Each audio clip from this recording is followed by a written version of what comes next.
Oke. Bismillahirrahmanirrahim. Assalamualaikum warahmatullahi wabarakatuh. Selamat sore kepada teman-teman semua. Sebelumnya, apakah share screen-nya sudah muncul di layar kalian? Sudah, Teh. Oke, baik. Di sini kami dari kelompok 5, kalau nggak salah. Sebentar, saya buka dulu ininya, makalahnya. Tunggu sebentar ya. Oke, baik. Di sini kami dari kelompok 5 akan mempresentasikan materi yang berjudul kompetensi teknologi konselor. Nah, kompetensi teknologi konselor di sini nantinya akan kami jelaskan dari 2 kompetensi dasar yang sudah ditugaskan oleh Ibu Syari, yaitu kompetensi 9 dan kompetensi 10. Sebelumnya, saya akan memperkenalkan dulu teman-teman saya dari kelompok 5 ini. Ada 4 anggota kelompok. Yang pertama ada Anissa Nabilah Rahmah, kemudian saya, Indah Migunani, selanjutnya ada Johanna Yusra, dan Ruth Gracia Indah Silalahi. Sebelumnya, teman-teman saya yang keempat ini, apakah semuanya sudah hadir? Sudah ya? Teh Anissa Nabilah, Johanna Yusra juga sudah ya kalau nggak salah? Udah, Teh. Oh, udah, oke. Baik. Kalau gitu langsung saja, tanpa berlama-lama, kita mulai presentasinya pada sore hari ini. Di sini ada kompetensi 9, yaitu mampu mengakses dan menggunakan database penelitian terkait konseling, akan dijelaskan oleh Anissa Nabilah Rahmah. Sebelumnya saya akan memberitahukan dulu kepada rekan-rekan, database yang kami gunakan di sini adalah database ERIC ya. REERIC. Jadi biasa disebut sebagai database ERIC. Tapi ini adalah singkatan. Untuk itu, kepada Teh Anissa Nabilah Rahmah, saya persilahkan untuk menjelaskan materi pertama. Baik, terima kasih Teh Indah. Di sini saya akan menjelaskan tentang pengertian database ERIC. Nah, ERIC ini adalah perpustakaan digital pendidikan dan pendidikan informasi berbasis internet yang disponsori oleh Institute of Education. Maaf sebelumnya, suara saya terdengar nggak ya? Terdengar tapi kecil, Teh. Oh, kecil sebentar.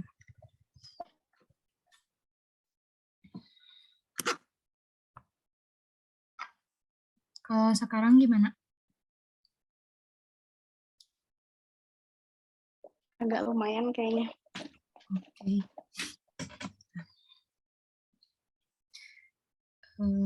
Saya ulangin lagi ya. ERIC adalah perpustakaan digital pendidikan dan pendidikan informasi berbasis internet yang disponsori oleh Institute of Education Science. Dari Departemen Pendidikan US, ERIC menyediakan akses ke catatan bibliografi jurnal dan literatur non-jurnal dari tahun 1966 hingga saat ini. Nah, ERIC ini adalah database yang sangat khusus untuk para peneliti di bidang pendidikan dan bidang terkait. Karena itu, hasilnya seringkali berkualitas tinggi. Nah, fungsi pencarian utama seperti halnya database akademik atau mesin pencari akademik lainnya, tetapi juga mencakup thesaurus yang memberikan hasil konferensif untuk penelitian di sub-area yang dipilih dan topik dalam penelitian pendidikan. Next.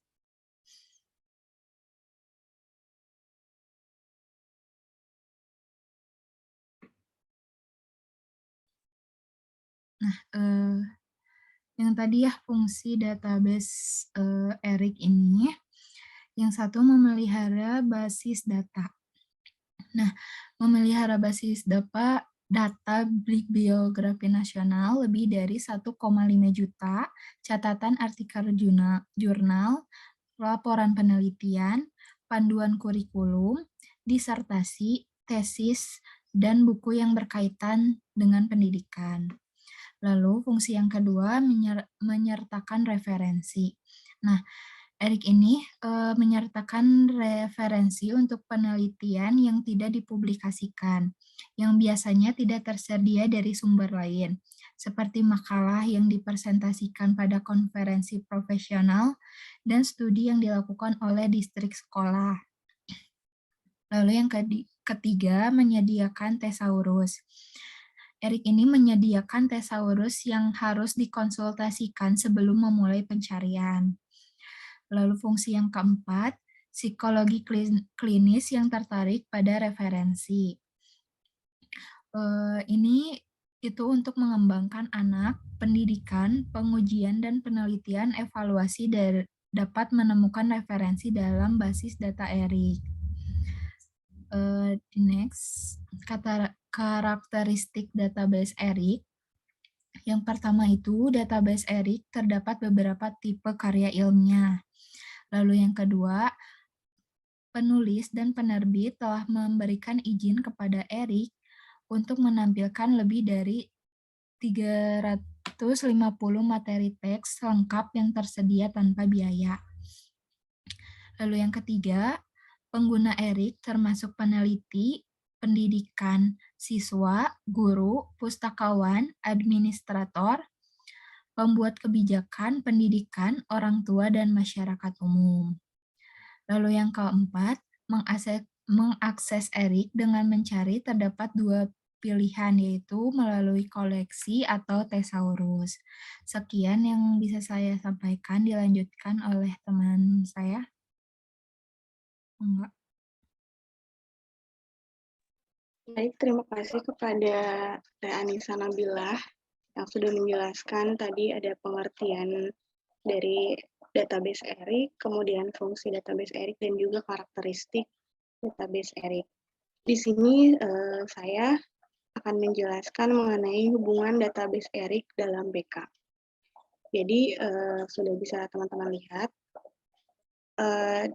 kenapa kelompok kami memilih database ERIC ini sebagai kompetensi yang 9, yang tentunya ini berhubungan dengan ranah yang sedang kita semua pelajari, yaitu ranah BK. Nah, pada hubungan database ERIC dalam BK ini, konselor itu dapat memanfaatkan data untuk menunjukkan kepada konseli bagaimana realitas kehidupan secara objektif yang sedang berlangsung. Nah, data dalam hal ini itu membantu konselor untuk menunjukkan berbagai lingkup kondisi kehidupan pada aspek belajarnya, karirnya, dan juga pribadi sosialnya. Kemudian dalam teknologi informasi sekarang ini kan banyak sekali ya database yang dapat kita gunakan dalam layanan bimbingan konseling. Nah, salah satunya adalah database ERIC ini, makanya kami menggunakan database ERIC ini dalam kompetensi 9 yang sudah sudah diperintahkan oleh Ibu gitu. Kemudian database ERIC ini juga tentunya sangat membantu dan mempermudah konselor dalam melakukan proses layanan bimbingan dan konseling. Namun tidak hanya itu, database ERIC juga dapat memberikan wawasan luas atau referensi mengenai bimbingan dan konseling kepada mahasiswa yang dapat diakses secara gratis. Jadi sebetulnya database ERIC ini itu isinya nantinya kalau di pertemuan selanjutnya mungkin pada saat kami mempresentasikan tutorialnya mengenai database ERIC ini, mungkin teman-teman bisa lihat bahwa di dalam database ERIC ini itu lebih kepada lebih kepada sistem pencarian data gitu. Atau yang tadi sudah dijelaskan oleh Teh Anissa Nabilah Rahmah bahwa ada beberapa fungsi dan karakteristik kan tadi, yaitu kita dapat mencari beberapa karya ilmiah. Nah, dari pencarian itu, kita bisa mencari beberapa keilmuan atau bidang keilmuan yang bersangkutan dengan bimbingan dan konseling. Nah, dari pencarian keilmuan itu, nantinya kita dapat pergunakan untuk menunjukkan kepada konseli bagaimana realitas kehidupan yang secara objektif yang sedang berlangsung. Jadi, database ERIC ini bukan, jadi apa ya, fungsinya itu bukan kepada mengumpulkan data seperti misal anak didik atau peserta didik atau konseli, kemudian datanya kita ambil lalu kita olah di dalam database ERIC ini. Nah, tidak seperti itu. Jadi database ERIC ini sebetulnya cakupannya luas, tetapi kenapa kita pilih database ERIC ini? Karena di dalamnya terdapat beberapa keilmuan yang salah satunya adalah merujuk kepada bimbingan dan konseling, kurang lebih seperti itu. Selanjutnya,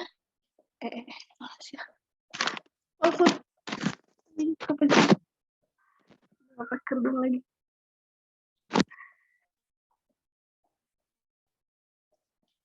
Selanjutnya, kompetensi 10. Di sini kompetensi 10 ada dapat menggunakan internet untuk menemukan, mengevaluasi, dan menggunakan pendidikan berkelanjutan, pengembangan profesional, dan opsi pengawasan dalam konseling. Jadi di kompetensi 10 ini lebih kepada penggunaan internet ya. Nah, di sini sebelumnya saya akan menjelaskan di dalam kompetensi 10 yaitu penggunaan internet. Saya akan terlebih dahulu menjelaskan definisi internet sedikit saja, karena tentunya teman-teman sudah tahu apa itu internet. Jadi internet itu adalah interconnected network atau yang lebih populer dengan sebutan internet. Internet itu adalah sebuah sistem komunikasi global yang menghubungkan komputer-komputer dan jaringan-jaringan komputer di seluruh dunia. Nah, internet ini bisa memberikan informasi yang sifatnya mendidik, positif, dan bermanfaat bagi umat manusia, tapi juga bisa dijadikan sebagai lahan kejelekan dan kemaksiatan ya. Seperti yang sudah teman-teman tahu, bahwa internet sekarang ini kan banyak cakupannya. Salah satunya ada yang bersifat positif, yaitu bisa menemukan beberapa ilmu dari internet, tapi juga ada yang bisa menjerumuskan kita kepada sebuah kejelekan gitu. Jadi hanya etika, mental, dan keimanan masing-masinglah yang menentukan batas-batasnya. Apakah Anda ingin menjadi seorang netter, hacker, atau cracker? Netter di sini adalah, teman-teman tahu, netter itu netizen ya, pengguna internet. Kalau hacker itu mungkin yang bisa apa ya? Yang bisa bukan merusak data ya, lebih ke bisa masuk dan mengacaukan data. Nah, kalau cracker di sini bukan cracker biskuit ya, tapi lebih kepada orang yang membuat sistem di internet itu bersifat racun, seperti misalnya orang itu membuat virus. Nah, itu adalah cracker. Jadi, cracker di sini bukan cracker biskuit ya. Jadi, teman-teman bisa memilih apakah teman-teman akan menjadi seorang netter saja, pengguna internet yang baik, yang bijak, atau hacker, atau juga cracker tadi. Kemudian, di sini saya akan juga menjelaskan dasar-dasar dari internet. Nah, teman-teman bisa lihat, dasar-dasar dari internet itu ada 3 jenis. Yang pertama adalah browser, kemudian search engine, dan chatting layanan IRC atau IRC kalau kita sebut. IRC itu adalah Internet Relay Chat. Nah, dalam internet ini ada istilah yang dikenal dengan browsing, yakni kegiatan menjelajah dalam dunia maya untuk mencari informasi. Browsing ini merupakan kegiatan mencari informasi dengan fasilitas bantu yang disebut browser. Istilah kedua adalah search engine atau mesin pencari, merupakan sebuah situs yang membantu mencari informasi di internet. Nah, istilah ketiga adalah chatting, yakni kegiatan diskusi atau percakapan yang dilakukan dalam dunia maya. Kalau lebih jelasnya, browser itu adalah alat pemandu menjelajah internet yang akan mengantar kita semua melakukan berbagai aktivitas di internet atau dunia maya.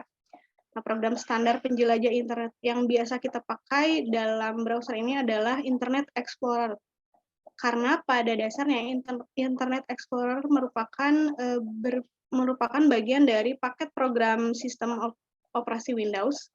Sebenarnya masih banyak web browser lainnya yang dapat kita gunakan, walaupun cara pemakaiannya sama, tapi yang paling populer adalah yang tadi, yaitu Internet Explorer. Kemudian tadi search engine atau mesin pencari di sini merupakan sebuah situs yang membantu mencari informasi di internet.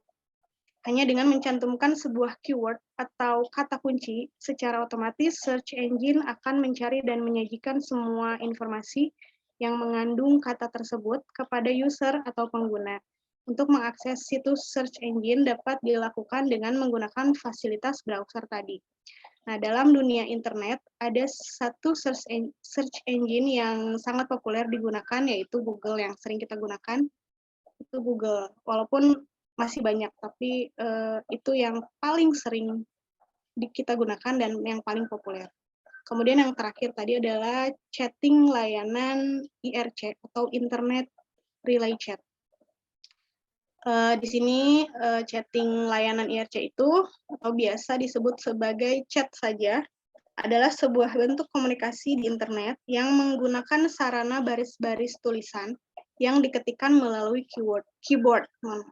Dalam sebuah sesi chat, komunikasi terjalin melalui saling bertukar pesan-pesan singkat, kemudian juga mungkin bisa bertukar pesan-pesan yang mengandung ilmu lah ya. Dalamnya kan kita sering juga kalau misalkan ada tugas atau mau presentasi seperti ini, kan kita bisa bertukar-tukar pesan di layanan ini, di layanan chatting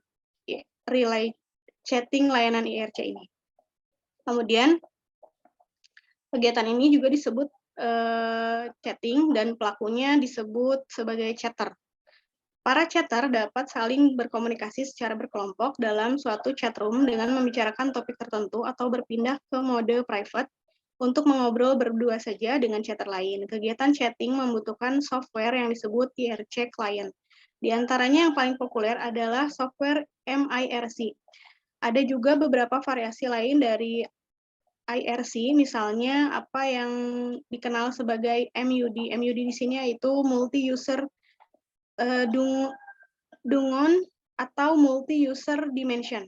Berbeda dengan IRC yang hanya menampung obrolan, aplikasi pada MUD jauh lebih fleksibel dan luas. MUD lebih mirip seperti sebuah dunia virtual atau virtual world, di mana para penggunanya dapat saling berinteraksi seperti halnya pada dunia nyata, misalnya dengan melakukan kegiatan tukar-menukar file atau meninggalkan pesan.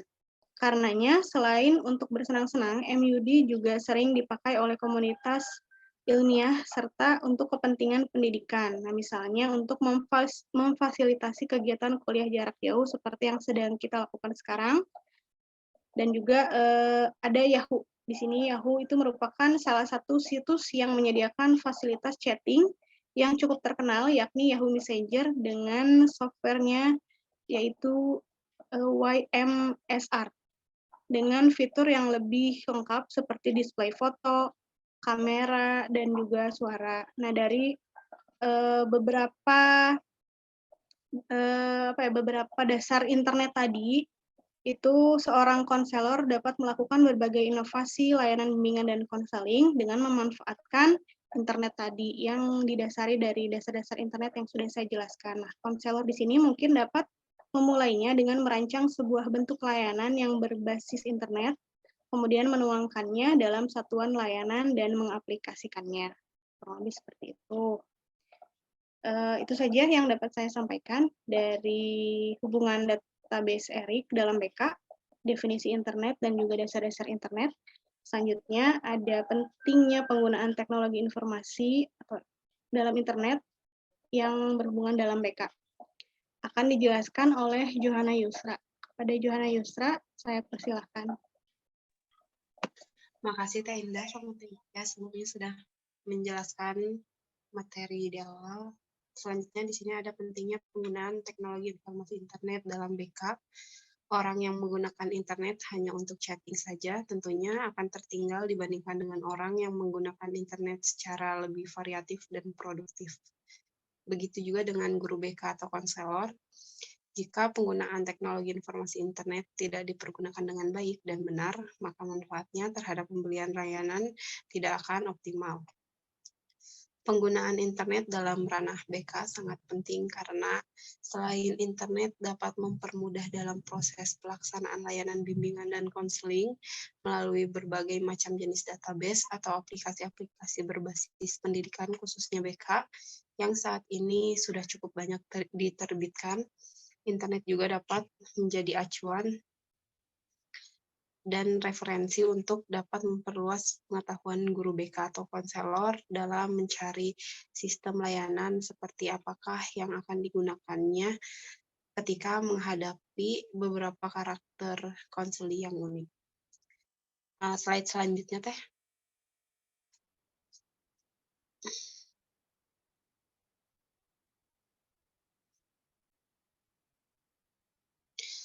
Selanjutnya di sini ada metode teknologi, penggunaan teknologi informasi internet dalam BK.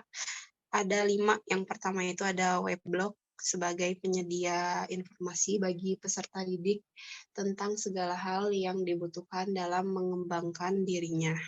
Yang kedua ada chatting. Metode ini biasanya digunakan untuk konseling jarak jauh yang memerlukan penanganan segera namun terhalang jarak dan waktu. Yang ketiga ada email. Surat elektronik sekarang menjadi tren karena media yang dianggap cepat dan terjaga privasinya untuk menyampaikan aspirasi maupun curahan hati kepada konselor. Yang keempat ada short message service atau SMS. Adalah media yang paling digemari karena semakin terjangkaunya perangkat yang dibutuhkan guna tersampaikannya pesan yang ingin disampaikan dari siswa pada konselor maupun sebaliknya. Yang kelima ada telepon. Sama seperti chatting, media ini juga sering digunakan sebagai media konseling secara langsung, terutama dengan mulai adanya teknologi video call yang dapat menampilkan ekspresi wajah siswa dalam konseling yang akan dilakukan.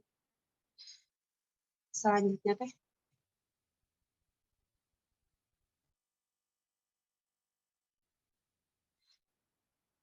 Selanjutnya dijelasin sama Teh Ruth Grace.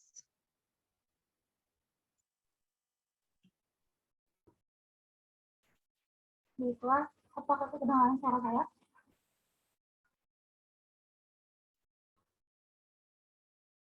Kedengeran, Teh. Oke. Tapi kurang jelas. Jelas ya. Kalau ini udah jelas belum, Teh? Lumayan, udah. Oke. Selanjutnya adalah keterampilan dasar yang harus dikuasai oleh konselor dalam menggunakan teknologi informasi dan juga internet. Nah, terdapat beberapa keterampilan dasar yang harus dikuasai oleh guru BK atau konselor dalam menggunakan teknologi informasi dan juga internet, yaitu yang pertama itu ada word processing atau publication desktop untuk menciptakan dokumen layout menarik. Nah, yang kedua ada menciptakan laporan berkala visual menarik. Ini efektif untuk digunakan grafik informasi yang menarik juga. Yang ketiga ada juga database. Database ini bisa kita ketahui yaitu dokumen siswa. Dan juga ada spreadsheet, yaitu bisa membuat tabel dan grafik. Nah, yang keempat ada presentasi multimedia. Yang kelima ada sumber daya elektronik dan internet, yaitu membuat, mengirim, dan menerima melalui email. Nah, ada juga yang B ada daftar. Kemudian ambil bagian diskusi elektronik atau mails atau mailing list. Yang ketiga, mencari atau menyaring informasi di internet. Yang keempat, mampu menggunakan search atau search engine. Yang kelima, mampu mengobrol. Mengobrol itu melalui chatting. Next slide. Nah, ada juga manfaat teknologi informasi berbasis internet dalam BK.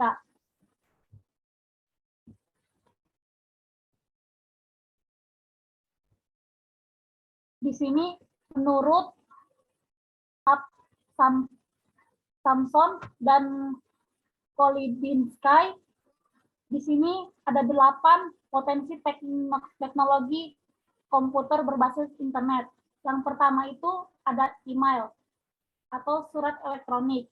Potensi penggunaannya ini oleh konselor yaitu untuk terapi, untuk marketing, untuk search, screening, terus terapis, kemudian surat menyurat untuk penjadwalan atau janji, kemudian ada untuk monitoring, terus ada untuk transfer rekan klien, kemudian ada juga untuk masukan pekerjaan rumah, terus ada juga untuk penelitian juga.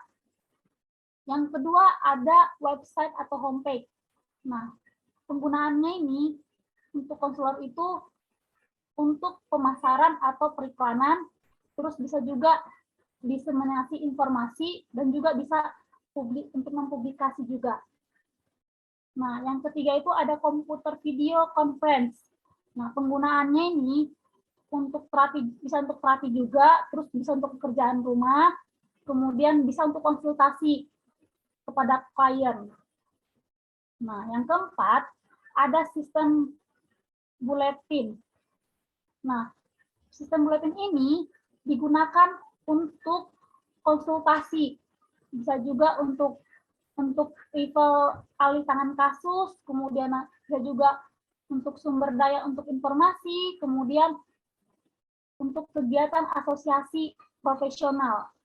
Nah, yang kelima ada simulasi terkomputerisasi. Nah, ini digunakan untuk konselor untuk mensupervisi dan untuk pelatihan kompetisi juga. Nah, yang keenam ada pangkalan data atau PTP, bisa file transfer protocol types. Nah, potensinya ini digunakan untuk penelitian, kemudian juga bisa untuk sumber informasi bagi terapis, kemudian juga bisa informasi untuk perpustakaan, dan juga untuk rekaman klien dan penilaian analisis. Nah, yang ketujuh, ada chatroom atau electronic discussion group. Nah, digunakan untuk terapi kelompok, bisa juga untuk membantu diri sendiri, atau dukungan atau pengukuhan. Nah, yang kedelapan itu ada software. Software ini digunakan untuk pelatihan keterampilan dan keahlian. Bisa juga untuk bantuan diri sendiri juga, dan pelatihan keterampilan pekerjaan rumah.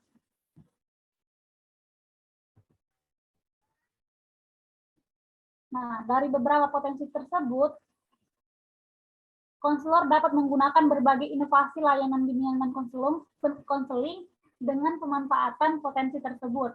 Nah, tentu dengan tujuan untuk mempermudah pekerjaan konselor tersebut. Terima kasih.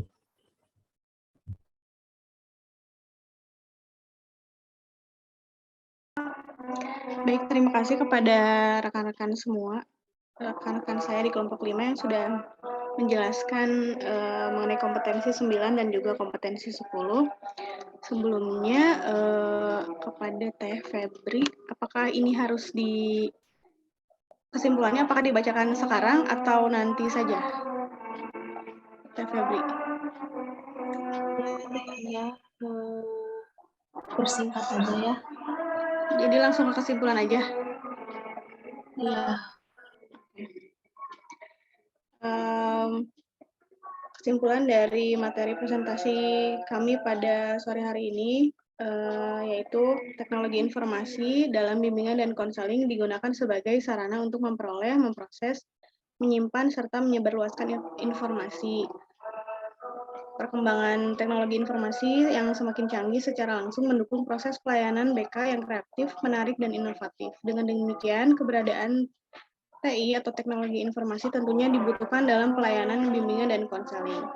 Nah, database ERIC ini berkenaan dengan penggunaan sarana dalam perkembangan teknologi informasi untuk memudahkan guru BK dalam melakukan proses layanan bimbingan dan konseling, yang juga dapat memberikan wawasan luas atau referensi mengenai bimbingan dan konseling kepada mahasiswa yang dapat diakses secara gratis. Nah, ERIC ini adalah fungsi pencarian utama seperti halnya database akademik atau mesin pencari akademik lainnya, tetapi juga mencakup pencarian thesaurus yang memberikan hasil komprehensif untuk penelitian di subarea yang dipilih dan topik dalam penelitian pendidikan. Teknologi informasi juga tidak luput dari penggunaan internet. Tidak dapat dipungkiri bahwasannya perkembangan teknologi informasi dan internet dewasa ini menyebabkan perubahan-perubahan dalam kehidupan manusia. Perkembangan TI dalam penggunaan internet juga berdampak pada layanan bimbingan dan konseling. Layanan bimbingan dan konseling yang awalnya hanya tersedia dengan bertatap muka, sekarang ini dapat dilakukan secara online, terutama untuk melayani konseling yang jauh, misalnya di luar kota, provinsi maupun negara. Dalam ranah BK, internet dapat digunakan untuk belajar mengembangkan berbagai media pendukung dalam proses bimbingan dan konseling. Selain belajar mengenai pengembangan media secara umum, guru BK atau konselor juga dapat memanfaatkan internet sebagai media dalam memberikan layanan bimbingan dan konseling. Kurang lebih kesimpulannya seperti itu. Mohon maaf kalau ada kekurangan. Lebih kurangnya saya ucapkan terima kasih kepada rekan-rekan semua. Assalamualaikum warahmatullahi wabarakatuh.